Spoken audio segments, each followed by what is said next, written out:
Buongiorno tutti, Dr. Suzanne here. I am standing at the oratory of Saint Moritz in Porlezza, and behind me is an 18-meter bell tower that was built in around the year 1100.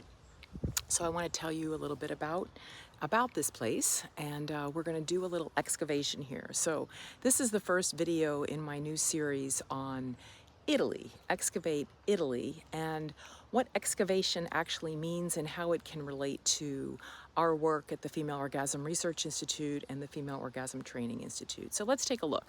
So here we have the sign. It's in Italian and it's in English, and I'll read it out loud. It says, this is a Romanesque oratory placed at the foot of Mount Galbia, which I'll show you, and known for the solitary tower of the 12th century in Romanesque style. In fact, at the beginning of the 13th century, a series of landslides buried the adjacent church and part of the bell tower.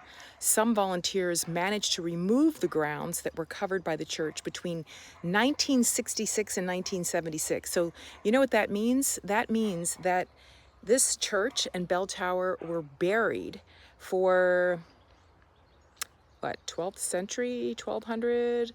We're buried for about 700 years. So how knowledge and information can get buried. And what I want to share about that is yesterday I did on the Orgasm Hour Q&A about hypnotic, and I have to talk in here, about hypnotic induction and as a treatment for female orgasm difficulty. And I found research going back to the 1951. And by 2021, let me back up. 1983, there was a research paper that said hypnosis is one of the dominant treatment models for female orgasm difficulty. And 40 years later, it wasn't even listed. So it's similar in this respect to how knowledge can get buried and excavate, which is what the theme is of my work, of excavating and then bringing meaning to why was something excavated and how, if it's valuable, we need to bring it back into reality. So let's go back and take a look here. What else it says? The church was dated, around the 10, which means around the year 900 to the year 1000.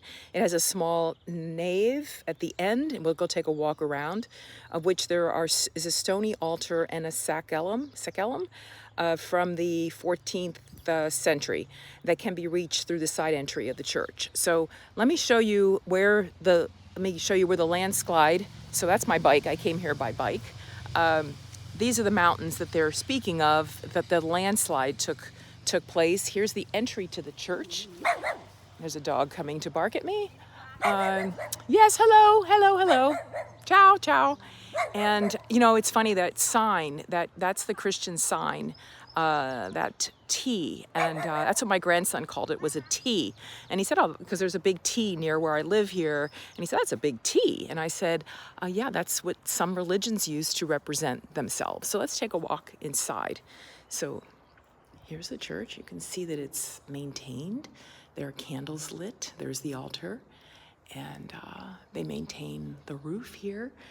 This other section here was recently opened with a light. It wasn't opened in the past, and a light will come on in here. There we go. And it looks like this is also a baptism, an area for baptisms that got moved inside. Now I want to show you where the baptisms, notice the rock that comes around, and the archways that were also part of an era for, I don't know which style, but this was obviously here. It looks like it was for, holy water. That's what I assumed it was. And yeah, just a beautiful, beautiful church. All right, doggy. Listen, I'm not a problem. So here's the bell tower. It's 18 meters tall, and I'm not a problem. I'm okay. It's okay. I'm okay. Salve. It's okay. Yeah, he's going to protect me. They're trying to distract him. There he goes. He's going to play ball. So here is back in the, we're going to say this church was built, let's just say 900, they used to have the baptisms outside. So this, was likely an area for baptism. And here again was where the water would have been for the baptism. Out here, this section here, we're not really sure what this was, if this was part of another building or where people stood when a baptism occurred. We'll continue to take a walk around. You can see that these stones were literally laid. They might have started to cement them in, but it seems that originally they were just laid here without any, just naturally laid here. Here's the archway of the church, the style of the church, I'll say. And here again, you can see where the landslide could have occurred. Now we're going to take a walk up there in a moment. There's a sculpture up there that I have been trying to figure out what it means for a long time. And I have another idea of what it means, and I want to share that with you, about how history we can look at things with different eyes and see a different perspective in one view, and then have a different interpretation at another time. So remembering this was an era, okay, so in 186 BC was when these orgiastic rituals, as they were called, became banned by the Romans, 186 BC. Around 313 is when Christianity became the religion. It's in the years around the 300. It was 313, 380, 390. It was the law.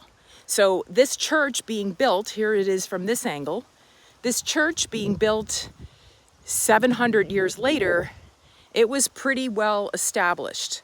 Mind you, in the 1500s, that's when Galileo, who lived about 4 hours from here, I think he's from near Pisa, when he was convicted of heresy for his, heresy, I think that's how you pronounce it, heresy. He was convicted of that, and he had to spend the rest of his life in house arrest. And he was depicted for that, or convicted of that, because he saw the universe through a telescope, and said, listen, the earth is not the center of the universe, as it says in the Bible. It's actually the sun is the center of our solar system.